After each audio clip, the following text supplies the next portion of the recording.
Hello and welcome back to the Vermilion Sports Podcast. I'm your host, Louis Prejean, sports editor for the Vermilion, the student newspaper at the University of Louisiana. And I just want to say, no one said anything about this intro until Lachelle started roasting me about it.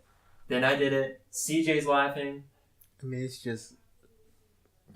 I haven't felt this attacked since an hour ago when I pitched the podcast concept. And no one's heard of it. And now I'm upset. So we're doing the Ragin Cajuns series of unfortunate events. And by a show of hands, who has heard of the series of unfortunate events? Books, Netflix series, or movie? Okay, so CJ, you're alone. So you have you have not. What were you reading as a kid? Because I was reading these Diary of books. a Wimpy Kid.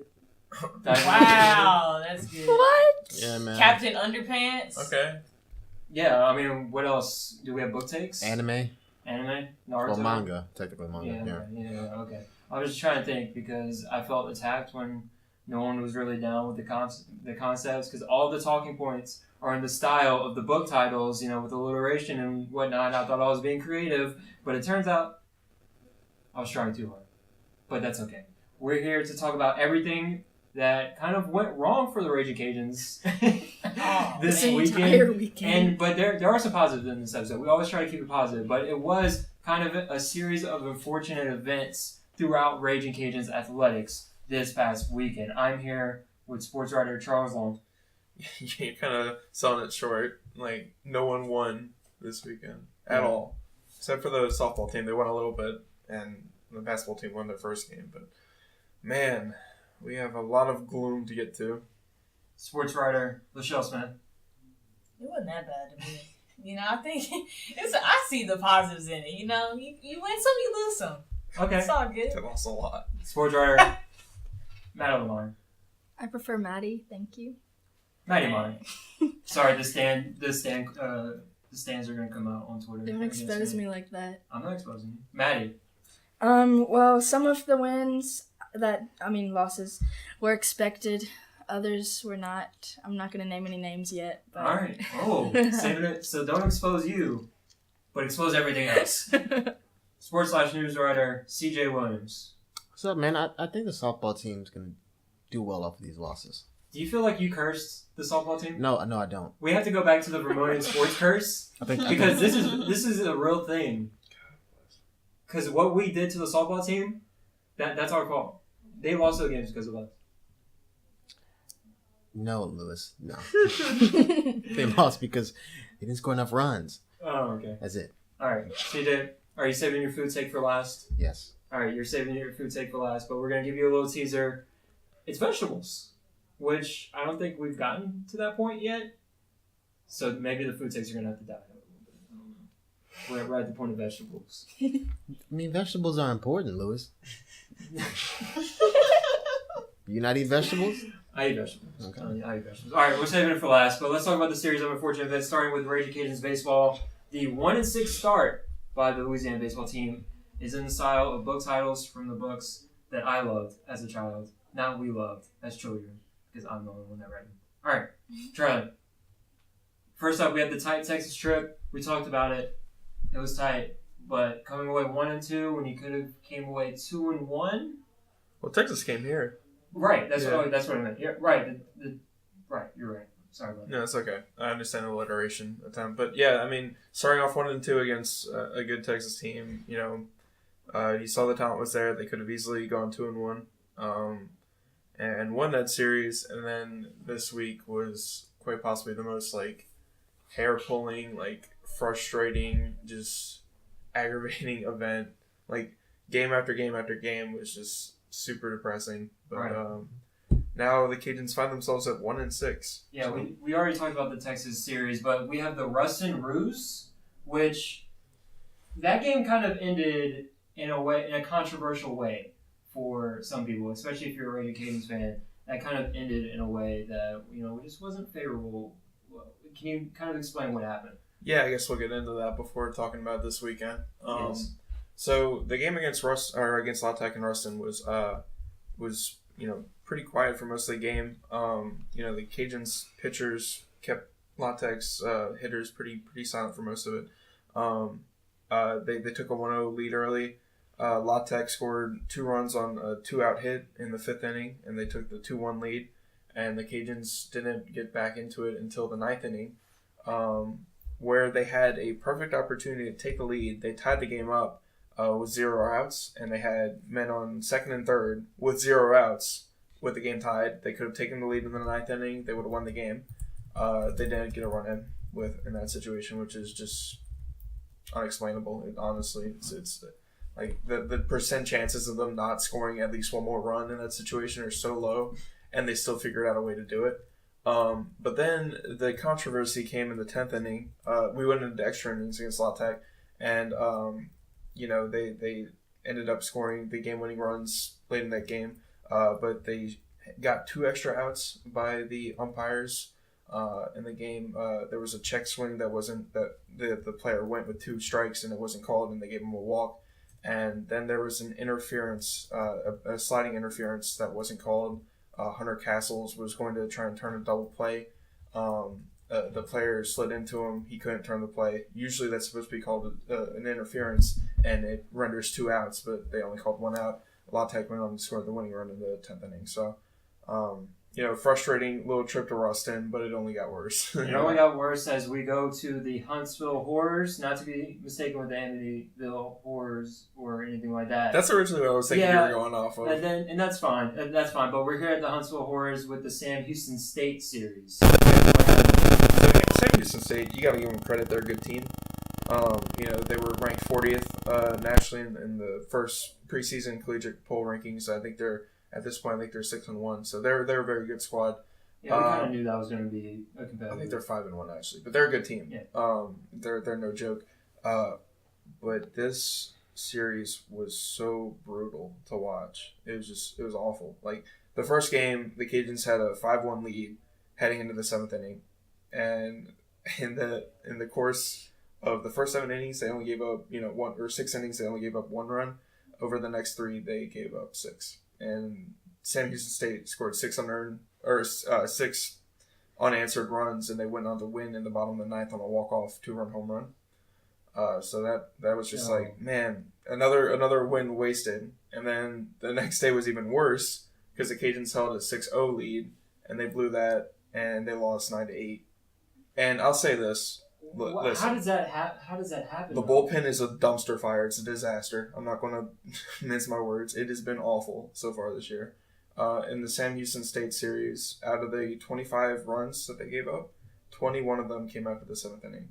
So Coach Robichaux, after their 3rd loss, they got swept by Sam Houston State. They lost the 3rd game, but the first 2 were awful blown leads. They could have won both of them if they would have had decent pitching out of the bullpen. Coach Robichaux says that this is just part of, growing pains and stuff with some young pitchers and some pitchers that they need to figure out that can pitch after the 7th inning. They're going to need to find that fast because if they don't figure out how to fix this bullpen, they're going to be losing games like this a lot. And, Sam Houston State series was just kind of an example of it. So I'll say this. There were, 3 wins in these 4-game stretch that the Cajuns should have had. They didn't get a single one of them. So...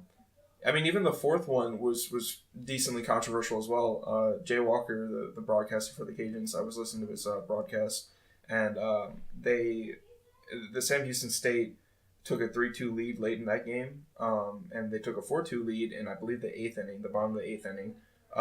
And with 2 outs, there was a man on 3rd, and the pitcher threw to 3rd baseman. He should have been called out, but he wasn't, and then Sam Houston State went on to score 5 unanswered runs in that inning. And they blew the game open off of like a home run and stuff. So it was not a good series in Huntsville. And now the Cajuns, which are a very, very talented team and should probably be like 5-2 and have a bunch of wins against some good programs, are now 1-6. So awful start to the season. It's not what you like to see, and that's their biggest issues: the depth in the bullpen and the just relief the bullpen in pitching, general. or just the whole bullpen in general. Well, listen, the defense hasn't been great either, which is kind of surprising. Going into the season, we highlighted a couple of players that made like the preseason All-Sun Belt team. Hayden Cantrell especially. I don't like to say this, but it looks like he's kind of having a sophomore slump early in the season. He's struggling at times. There's been a lot of uncharacteristic errors. This team was very good defensively last year. It was part of the reason why they were such a good team last season. But this season, it's not really showing up. The starting pitching has been really a strength of the team. And the hitting by, players like Hansa Monica and Hunter Castles and some of these other players has been really good. But the defense has been an issue, and the bullpen has by far been the worst. So they're definitely going to need to figure that out if they want to start to get some wins together. Yeah, just not a good start for a 1-6. Yeah, and they have one more road game tomorrow night. We're recording this on Monday. Tuesday night in Hammond against Southeastern. Right. So hopefully they can pick up a win. They did really well against in-state team last season. We documented that. Not off to a great start with their blown lead against La Tech and their missed opportunities against that team. But hopefully they can get their first in-state win of the season and start to get the ball rolling. Right. They're going to need to. So let's move on to Ragin Cajuns women's basketball and the Carolina Cage here on the series of unfortunate events. As Lachelle shakes her head once again. Wait till you get to the men's basketball and the softball. Then you're really be shaking your head at the titles. All right. Carolina Cage. We go to Maddie. You've been covering the women's basketball team? Yeah. The women's basketball team is 7-18 overall. They're coming off a 71-65 loss to Texas State. They won a 55-52 game over ULM. But the women's team will be on the road this week, taking on Coastal Carolina on Thursday, App State on Saturday. Maddie, do you know why we call this the Carolina Cage? It's a trap. Yes. There you go. So the Ragin Cajuns women's team will sort of be trapped on the road where they've been 2-10. 2-10. And this could be a trap game for maybe Coastal and App State. Let me explain. Louisiana defeated App State 73-55 at the Cajun Dome earlier in the year. App State's 13-12 overall and 9-3 at home. The Ragin Cajuns have a convincing win over App State and could take their road reputation, which hasn't been good at 2-10, as we've mentioned, and maybe come out on top against App State's home court advantage. So maybe this could be a little bit of a trap game for App State and the Ragin Cajuns. So what are some ways that Louisiana can repeat the success of what they had earlier in the season? Well, when they beat App State at home, a big contribution was Ty Doucette. She had 28 points and 15 rebounds. But right now, she's kind of coming off of an injury, so we don't know yet if she's going to play as much as she usually would. Mm-hmm. And also the Cajuns' defense, they held App State to 36% shooting in that game, and that was probably one of their best defensive games in the whole season. So they're probably going to need to repeat that. Tough defensively, and you're not going to have Ty Doucette at 100%. So who else needs to step up? Are we looking at Brandy Williams? Yeah, I think if Brandy comes in, like she has in the past, like the past 4 games, she scored 20 points or more, so she needs to continue that. But I think other players need to contribute too because she can't be doing all the work. Yeah, I think Cornier was a name we highlighted to begin the season, so maybe she'd be able to step up. She hit some threes in the Texas State game. Unfortunately, the second half kind of doomed the Ragin Cajuns in that one. But maybe a Brandy Williams or Cornier can really step up in Ty Doucette's limited minutes. Also, just want to mention Kendall Bess. Very energetic. I was at the game against Texas State, and she's the one off the bench, like, cheering on the team no matter what, and brings a lot of energy to the game. So maybe that energy can translate in the App State game, especially with Doucette a little bit injured. All right, let's talk about Coastal Carolina. So this one could be a little bit tough to swing either way here. So the Ragin Cajuns did lose to Coastal at home 76-58. But Louisiana and Coastal's Sun Belt Conference record are pretty close. Coastal's 7-7, Ragin Cajuns at 5-7. Coastal is playing better as of late, heading in with a 4-game winning streak. So this one's a little bit more tough to convince people of a Ragin Cajuns trap win here. I think just if they win the App State game, then they'll have momentum to build on the Coastal Carolina game. But it's really about the defense, in my opinion, and also their scoring, because last time they played Coastal Carolina, I think in the third quarter, Coastal had 25-plus points, and the Cajuns only had 13. Mm-hmm.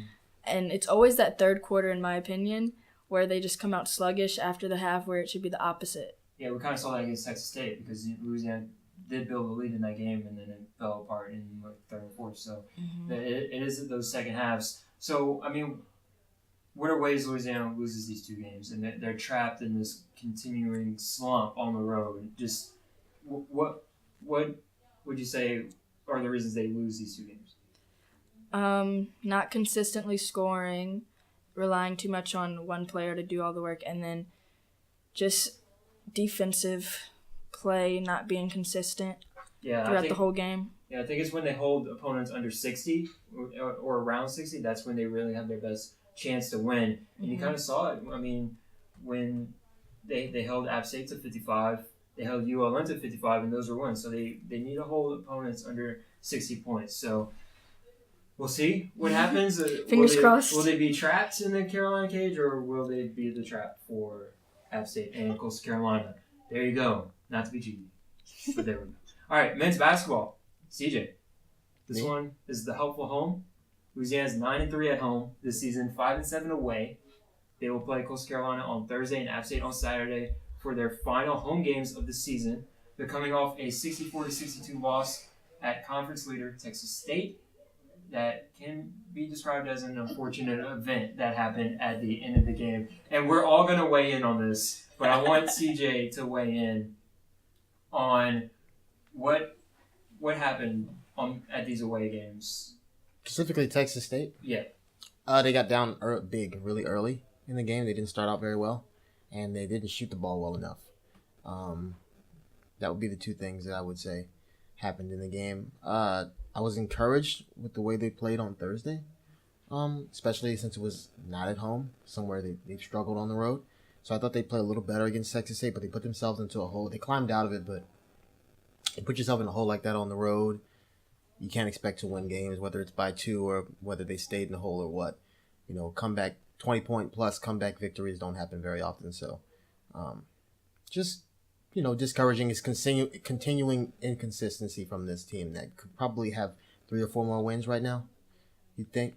But they just let games slip away, or they have terrible quarters, especially early in the game. And, if they played like they played in the second half of the whole game, they might have beat Texas State. They might have really shaken up the Sun Belt Conference. I was a little encouraged by the Texas State game. I was encouraged by the second half. Right. I'm not completely down on it or anything. I am encouraged of their recent play over like the last 4 games. I've been encouraged of what I'm seeing. Not as inconsistent, but you can still see those slight inconsistencies there. Like you mentioned. All right, I think Lachelle wants to weigh in on what happened late in that Texas State game. Because, I mean, you look like you had something to say about the ending to that game, Texas State and the Ragin Cajuns. I mean, personally, I did have hope that they would, come back and win after a lot of big late-time shots from Cedric Russell. But they, defensively couldn't stop them. And it's very hard to come back against a team such as Texas State, where, of course, you're making baskets, but if you're not going to stop them on the other end, it's kind of defeating your whole purpose of trying to win a game. And just the late-time decision of letting Justin Miller shoot the 3, that could have probably been better orchestrated, But it's all right. They could build off of that, though. Losing by 2, that's a tough loss, but it's a loss I feel like you could build off of and move on. So we're not adding Justin Miller in this tweet on the promoting the I don't podcast. think that's a good idea. Yeah, I don't think that's a good idea. I don't think it's a good idea. No offense to him, though. Right. He's a great asset to that team and does what he needs to do. But I don't think shooting the 3 was in the game plan. And he's been stepping up as of late, especially with his rebounding and his effort. And he's been stepping up. But just the ending to that game, you get Ja'Keenen Gant, you take a slight lead, but as you mentioned, you can't get the stop. I mean, what, Charlie, was it approximately 5 seconds after they took the lead, Texas State took it right back? I'm not even joking with that. They took the lead on Ja'Keenen. I think Ja'Keenen Gant lobbed, actually. And then, literally right down the floor the next play, Texas State jacked up a long 3 and they drilled it. I was actually happy with the shot selection that Texas State took. I was thinking, okay, well, if they're just going to settle here and instead of trying to get in the paint and just get the lead back that way. I was pretty happy with a long three, but you got to give credit to where credit's due. The guy drilled it, and they took the lead back. So yeah.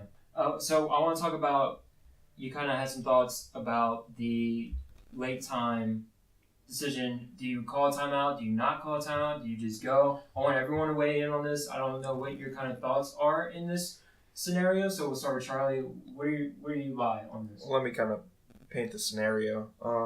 So it was with about a minute left. Texas State had the ball. They drained the clock down to about 40 seconds. They threw up a three, missed it, got the offensive rebound. That was killer. But they drained the clock again. They didn't try and go fast, so they drained it down to about 10 seconds. They jacked up another three, and they missed it. So the Cajuns had a chance. I believe Stroman got the rebound, and with about 10 seconds left, you're thinking, okay, call timeout, set up a play. If you get a three and for the win, that works. But there's also an opportunity to send this game into overtime, right? They played really well in the second half. There's a good chance that they can maybe sneak one out in overtime. So don't necessarily jack up a three. They jacked up a three. Mm-hmm. They didn't call timeout. They didn't set up a play. They just kind of went with the flow of the game, which I didn't agree with. They had the timeout to use. And in that scenario, I think you just got to call it and set up a play. Sure. That's a good point. I can see why Coach Marlin probably didn't call that timeout. I can see why momentum-wise, sometimes when you call timeouts in late game situations like that, you can allow your team to overthink the situation as well, which allows more errors to come in. So I could see them trying to just let the flow of it. But if you watch the game too, the team didn't run back with Stroman either. It was only Justin Miller who kind of trailed back after a good 4 seconds had already been off the clock.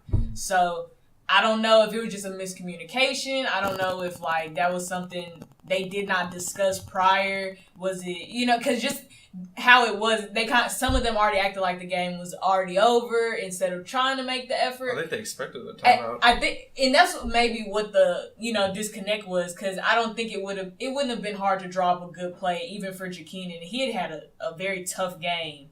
He didn't produce as what we're expecting from him. He also got a little bit hurt in the first half with a little knee. But you could have drew up a good play, got it easy too, and went into overtime to fight another good fight, and most likely could have won that game. So. Right. And you know what? We can do these what if things all day long. We can do these what ifs, but I kind of want to see CJ. Okay. Pros and cons, calling a timeout. You call a timeout, you give the other team a chance to prepare to defend you. Also, it stops momentum of the game. I think with three seniors, I think you can trust them in that situation to understand, hey, there's 10 seconds left. We need to try to get a basket in transition and tie the game. I think that's what Coach Marlin is thinking. As players, I put that on the players. I don't put that on Coach Marlin. If you're assuming he's calling the timeout, you're thinking the wrong way. Mm-hmm. You should assume, I got to get the rebound, I got to go down, set up, and score. They practice those situations, those transition situations and end-of-game situations. So you don't necessarily need a timeout. And you catch the defense, the Texas State defense, on their heels. They're running back on defense. Whereas with the timeout, they set their defense. So I didn't have a problem with the decision. They just didn't get a good shot at the end of the game. They could have gotten a better shot, and they didn't execute. They got a more difficult shot. So I put it more on the players. It wasn't the wrong decision. I think if the game was tied at the end there, I would have understood just letting them play it out more. But when they're down 2, you gotta decide if you want to try and send this game into overtime or try to win it in regulation. You can't make that split-second decision. I think Stroman did by giving it off to Justin Miller and trying to let him take the three. But I just think that there had to be some kind of play that Marlin could have drawn up, and maybe either had it decided, okay, I think we can win this in overtime and send it into overtime, or win it right here because our guys are getting tired. They're playing this really tough team really well on the road. We don't want this crowd to get back into it in overtime type of thing. So try to win it here. There's just a lot of things that they could have discussed in a timeout that I just think that, going in transition, especially down 2 in that situation, I don't know. I think forcing the team to play transition defense in that situation, though, is beneficial, though. You do let them set their defense, but you can also try and run a play. I get a got you, set but play, you can run a play in semi-transition with 10 seconds, too. Yeah, I just didn't it's a like quick how they action. did It's it. not going to be an extended But play. it's hard to do that when no one else is running in transition. Yeah, that's what I'm saying. Yeah, and that's the sad part, because it could have been a way better situation, a way better shot, but literally only one person is following your point guard. When the other three, you got the hot hand Cedric Russell, he didn't even run. Jakeenen didn't run. And then you got Justin Miller coming 4 seconds late. It wasn't a good situation. If all of them would have been back in transition, I truly believe, like, just even the situation itself. Say Jakeenen's running full speed. You dish that off real quick. We're looking at a tie game, overtime, or a foul. Because they were fouling late in the game anyway. Because they were tired too. Or perhaps you fired Cedric Russell in the corner after a rotation. But, I think if you're Stroman in that situation and you see that no one else is, in running down the floor with you, I think you got to call timeout. If you don't have any help, especially if you're the point, call it. Yeah. Unless you want to drive straight to the rim and try and get up it, which he had a lane. And the lane was open, and they would have had to foul him because, as I said, the lane was open. If he would have driven to the hole, he would have either had an open basket or he would have had a foul and 2 shots to tie it up. He finished it so well in traffic, so he would have scored. Yeah, exactly. He would have either scored or had 2 shots at the free throw line. So in the midst of all these what ifs, my favorite one is going to Maddie. Maddie, if you were in that situation, I don't know your basketball game. Are you hitting that 3? Yeah. I averaged like 5 threes. A game? Really? Yes. What is your game? Shooting threes. Mike Miller? Yeah. A little Mike Miller? Okay, I mean, that's kind of my game too. Mike Miller, Ray Allen. Point. Yeah. I'm good at passing too, let's go around the room. Let's get each other's basketball games. We need to know each other more. CJ, playing a pickup game. What's your role? What's my role? Yeah.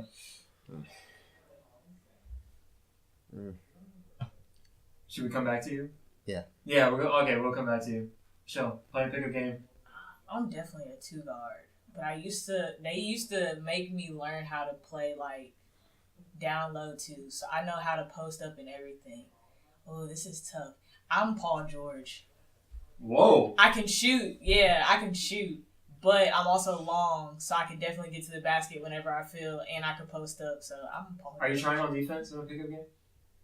Of course. Then Paul George plays great defense. Yes. Yeah, I'm definitely Paul George. I think Paul George, I used to go to 2-way player. I'm definitely Paul George. So you're two-way For player. sure. All right, Charlie. Pickup game. Hit me up in the post. In the post? You Shaq, man. You Okay. got it. I'll go to work. I'll go to work. If you guys don't know, which you probably don't, Charlie's like 7'3"? 7'8". Okay. No, I'm joking. No, I don't know. I like my post moves. Yeah, I'm probably the shortest one in the room. Anyway, let's go back to the Cajuns. The Cajun Dome is a helpful place to this Ragin Cajuns basketball team. So this is from kind of my preview, the 3-point defense, the bench scoring, the points off the turnovers. Doomed the Ragin Cajuns in those 2 losses against Coastal and App State earlier this year. 104-77 to App State and 96-79 to Coastal. After looking at the last 2 home games against Georgia State and ULM, the story is a little different just 1 month later from these App State and Coastal games. It's a different team, I feel, than the one that played against Coastal Carolina and App State. Coastal Carolina and App State hit a total of 24 3-pointers. The Ragin Cajuns have held opponents to a combined 14 of 41 from 3-point range in their past 2 home games. The bench units for App State and Coastal Carolina combined for 77 points, but the second units for Georgia State and ULM only combined for 18. Louisiana has not turned the ball over that much in their most recent home games. The Ragin Cajuns turned it over 34 times in their last meetings with Coastal and App State, but they only turned it over 24 times in their last 2 home games. Coastal and App State scored 48 points off of those Ragin Cajuns turnovers, while Georgia State and ULM combined to score 20 points off of those turnovers. So CJ, would you say Louisiana has shown improvements in the 3-point and transition defense over the last month? It depends on the game. I mean, I would say overall, sure, but I mean they've had games where they've been terrible at that. So I can't say that they've improved with any consistency. I can say that they've put it on film that they can do it, but no, I wouldn't say they've consistently proven that they can do that. I'd say that they have the ability to do it, but it just depends on what game you're watching and what team shows up on the court that day in terms of whether or not they get that done. I'm just looking at. I mean, I'm looking at the last 4 games, and they've held all 4 opponents to under 80 points. So this is kind of like a sign. It depends on the flow of the game though, because sometimes they give up key baskets that are 3-point baskets, that are transition baskets, where they don't get back or they miss an assignment. And Coach Marlin has talked about that a lot. So I don't want to jump out on a limb and say, I would say yes that they've improved, but I wouldn't say that it's consistent. I feel like when you turn on certain games, it's not there where it should be. That's what I would say. Okay, but we can agree on the improvement. I've seen the defensive improvement over the past. You've seen it since when they gave up 300 points in 3 games. Of course, I mean, of course. Like, but I'm just saying they're not the best transition defense team. I'm not saying they're the best transition defense team. All right, and this is not a slightly different team. You seem down on this team. You seem down on this team. I'm not down on this team. I don't know. I just want to see more consistency out of them. I'm not down on them. I just feel like they have ability. Like they should probably be in the top 4 right now, and they're not. They're right outside. They're right outside. They're 2 games outside, but I feel like they should be there. You know, they just drop games where it's like, I don't know. Listen, I feel this is a slightly different team than what we've seen since Malik Marquette gone down and they kind of struggled. I think this is I think they're finding something here in these past 4 games. They've improved. They show that they're a top 4 team in the Sun Belt this weekend, in my opinion. I don't think it's the starters though. That's the key to me now. It's the supporting cast that I feel has stepped up way more in these past. You got Trajan Wesley, who's finding his little rhythm. He's a little firecracker. He gives them a little spark. You know, he's finding his game defensively, offensively. He's inserting himself to be somebody that can contribute. Cedric Russell, who has been inconsistent in the season sometimes with his shots, but 25, 26-point game he just had. I mean, it's just other people are starting to get into the groove of it and try to help them. I don't even think it's like the starters or that overall they're better. It's just people are starting to be like, oh, okay, like I feel my way into the game now, which is taking a little bit of pressure off of your main people. Because, I mean, there's no way they're going to be able to win the Sun Belt with just one player scoring majority of the points being Jakeem again. I mean, they definitely showed something this past week, and that tells me they're a different team from what I've seen throughout the conference play so far. Yeah, I've seen a different team. I don't want people to misunderstand. They are a different team. I just feel like they can be better. Is what I'm saying. You look for the best out of them. Yes. This is a Skip Bayless type of perspective. They can be better. I don't want to call it a Skip Bayless perspective like, because I'm not making stuff up. Like they can. I'm not saying they're perfect. You just said Skip makes stuff up. Yeah, sometimes. Dang, that's tough. He makes up alternate realities. I wouldn't finna debate you. He does. Yeah, that's what I would say. Okay. Let's move on. Okay. Let's move on from the basketball team. Wait. Oh, okay, fine. CJ, did they pick up 2 wins this weekend? Did they pick up 2 wins? Yeah. Okay. Yeah, they're a very good team at home. They're very good team at home. If they win out, I think they get the first round bye, which, you know, they're going to need to win out. But all those games are winnable. All those games are winnable. Well, Arkansas State, Little Rock, you know. Me and Charlie were talking earlier. I think if they win out, they'll be in very good shape. Listen, the conference is so tight right now. Like, yeah. 3.5 games separate them from first place. They're not going to get first place, but they're going to get that first round bye if they win out. And that's what they need. It's not out of the question. Right. All right. They're good. Maddie, forgive me for this one. The wacky Waco and for softball, forgive me for that one. I do apologize. All right, Lachelle. It has to stop. You wrote about the softball team. I'm sticking to this bit. You talk about the softball team. The Ragin Cajuns started 14-0 on the season, but dropped their final 2 games thanks to CJ. Of the Baylor Invitational. Oh man, I'm not down on them. I promise. 5-1 in North Texas. 4-3 to Baylor in 8 innings. Oh man. Sorry about that. It's cool. All right, so we have our weekly Keely Milligan talk. Lachelle, in our attempt to get Keely Milligan on the podcast. She's definitely gonna come to the podcast. I believe it.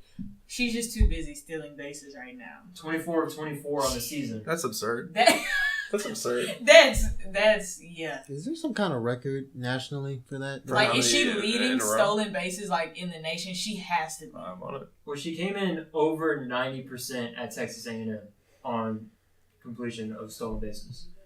But right now, we're 24 of 24. CJ, change your take. She's not going to miss a stolen base attempt until May. Don't jinx her. Well, first of all, the jinxes aren't real. I'll go with that. I'll go with that. God bless. The Des one is very real. Sorry, Keely. Oh, she's actually second in the country. Wow. Who's got more Shout than out to 24? Someone's from Southeastern, actually. Okay. Pretty Wow. interesting. How many did she Actually, they both have 24. She actually has one more. Oh. Why is? Oh, the percentage. Okay. So in 14 games, the 14 versus 16 games is what Okay. they're saying. Got it. Wow. They're just really good. Like, after 21, oh my gosh. So That 21 to Kent 1 State- over that- Kent Yeah, State. that was ridiculous. But, That, I mean, you kind of would have wanted to save those runs right. for a North Texas Right. or a Baylor. Because, In their rematches. yeah. Yeah. I mean, honestly, those two losses aren't even bad for them. Like, at this point, we were just praising them because they're undefeated. But those two losses, especially the Baylor one run, they are against good teams. Oh, North Texas yeah. and Baylor are Oh, tough. yeah. So. but offensively, They they're also in a, beat they're in a Baylor as group. well this weekend. And So. they also Right, beat Baylor, yeah. So they split And one they, with them. and It's they not. beat North Texas. Yeah, they split with both. They It's split not a with big. both of them. It's not a big. We could panic. It's more like, okay, all right. They played them tough. Yeah, we'll let it go. It's nothing to hold against them or be like, oh, this team is a fluke. They're not what we thought. No, they're definitely still what we thought. While we're talking about it, shout out to Vermilion, also Cajuns senior, who has 13 stolen bases on 15 attempts in 16 games. She's 20th, tied for 20th in the nation. So Crazy. Cajuns have 2 players in the top 20. It's pretty fascinating. Summer Ellison being named pitcher of the week. Yeah, Summer Conference. This team is stacked. Player of the week. Yeah, the Let's team's look at stacked. Bowlers. Yeah, no doubt. Maddie, let's do our what if game. You're on first. How are you still in second? Do you have the speed? Huh? Do you have the speed to still base? Oh, me? Yeah. Not right now. I told you my legs hurt. Oh yeah, we're out. Maddie out 1 to 2 weeks due to a femur. Yeah. sorry about that, Maddie. But I do believe in you. You could probably beat me 1-on-1 in basketball. I mean, that's true. 100% you could beat me 1-on-1 in basketball. When are we going to set up this game? Wait, I'm ready whenever. this needs to be something that goes on Facebook or Twitter. Vermilion Sports tournament, man. Yeah. Oh, yes! hey. King of the court. King of the court. Yeah, okay, so the Vermilion Sports team plays King of the Court 21, whatever game you When want to play. is this going to Gotcha. happen? Doesn't Hot matter. shot. Doesn't we matter. could do it at Bourgeois. Somebody give me a date and a time. I'm There. We're I'm down. with that action. I'm with that action. I'm there. Look, everyone's like, yes. Except for Charlie, we haven't got a Wait, verbal what? agreement. How about from Wednesday? Charlie. Oh, no. Wednesday. Soldier Boy. Wednesday. I Michelle's can't. just got up from her chair. Unless it's after 7. After 7. After we could go right now. Whoa, now. I need to prepare. I'm down, I but gotta whoa. warm up. I gotta warm up. I mean, it's whatever. Wednesday's fine. Okay, it will come I soon. got though. another stat. Kendra Lamb is 21st in the country with a .48 ERA. That's insane. That is absurd. This team is that's amazing. .48. Look, despite the 2 losses, the team's still great, still amazing. They split the 2 games, and having played North Texas back to back like that, and then having a close game against Baylor in 8 innings, it doesn't even discredit the Ragin Cajuns softball team. So it's totally fine. They're okay. 14-2. 4.8. It's fine. Summer We're not- Ellison we're is not 38th on the list with a .67. They have 2 pitchers on the starting staff that give up less than 1 run every 7 innings. And That's... What are you going to say? the only thing to worry about is my jump shot when we play Okay. tournament. Sorry. But I'm thinking about this, and we need to set it up soon. We get... CJ, Okay, what? it's time for your food take. Oh, it's time. We're done with softball. Do you want to talk about softball a little more? Oh, I was just. We can talk about softball a hitting little the more. stats of that softball right now. He's over here number crunching right now. Charlie can chime in with whatever he wants to. Yeah, he's number crunching. I'm thinking about this game. What do you think about this game? The game that we're gonna play. Yeah, what do you think of that? You want? Oh, I'm win. Paul George is gonna be the MVP of the NBA season. Tell you. Then you I'm ready. Transform into Paul George when you step onto the basketball court. Yes. Okay. This Paul George, not past seasons. This one. Even past seasons, he was good. Right. That Pacers team took The Pacers team that Miami. almost took LeBron out. Yeah. Give me that Paul George, but this one's confident. He knows. You want that Paul George, but with this one shot. Yeah, his shot's way better. All right. Way Do you have anything, Charlie? Yeah. Give me 1 second to make sure I got the number right. Who's my player comp? Tied for 18th in the country in JJ Redick? hits is Raina O'Neal with 16 hits in 11 games. There you go. So Charlie's chiming in with the stats. I still want Keely Milligan to show us how she steals bases. All right. So in the I'm promotion of interested. this tweet, at Keelan Milligan. Look, Keely, I can't be tweeting you no more. Like This is not like I gave you one. I don't have 2 or 3 or 4 left in me. At this point, I'm gonna just find what class you have and just knock on the door. Just gonna sound desperate at a point. You know what I mean? All right. For real though. We're at the fruit take. It's vegetables this week. Okay, first of all, I'm not down on the men's basketball team. I just want to put that out there. You still You thinking feel about it. a way about it. No, because I think people think I'm down. I'm not down on them. Yo, I love the I men's agree. basketball team. Just I a just tad. wish they were a little bit better. We do hear you though. Because We they do. can be. Exactly. But that's okay. My food take. Yeah. I just want to say this, and I've been holding it my whole life. My parents made me eat these all the time, and I know there's people out there who have had my experience. So I just want to say I'm with you. Peas. If I had to choose a vegetable that was the personification of the devil, it would be peas. They ruin every plate. They shouldn't exist, and they suck. So they just flat out suck. They're a horrible food. So I just want to say this. 21 years into my life, I don't have to eat them anymore. Peas are bad. I almost peas are bad. Okay? You really feel this. I hate peas. And So- that's the take. So we have Lachelle's reaction to the peas take. You feel this. This is Like, this is Lachelle's reaction. he's going hard over here. Like, I thought you were gonna You were say not something forced. like, Post that. Yeah, Like- so that one's going up. what? I was So- forced to eat them. When I Okay. promote this, that picture of Lachelle's reaction to CJ will be posted as well. To be honest, that's I'll my be okay with reaction that. to this entire weekend Yeah. of Ragin Cajuns baseball, or Yeah. Ragin Cajuns That athletics in was general. tough. Yeah, that is tough. So you don't agree? You don't agree with the peas take? No, peas aren't good. Okay. I'm not. For a minute, I thought you were talking about black-eyed peas, but you would have been way No. more specific. Then I was kind of looking at you. That's why I kind of was like, whoa, now. But you were talking about peas, green. Yeah. Yeah, those things are nasty. Yeah, we don't. Those aren't good. I mean, I like them. What's wrong with I you? thought you were gonna say some nasty vegetable like asparagus or something. Asparagus I is love amazing. No. Have you not had Lachelle. sauteed asparagus? Yeah. I've Thank tried you, every CJ. form. I don't. You're- Every form. Oh, yeah. Manny, no, Manny. Hey. Manny. He over there trying to be quiet. Didn't even try to say anything. Hey, yeah, it's great. Asparagus is amazing. I like asparagus. Y'all don't love your bodies. No, it's okay. Peas It's we okay. can do without, but asparagus, we don't love your body. Gosh. Oh my. I think this is the point where we wrap it up. Unless we have any more takes that need to fly. Because we always go off the handle after the 40-minute mark.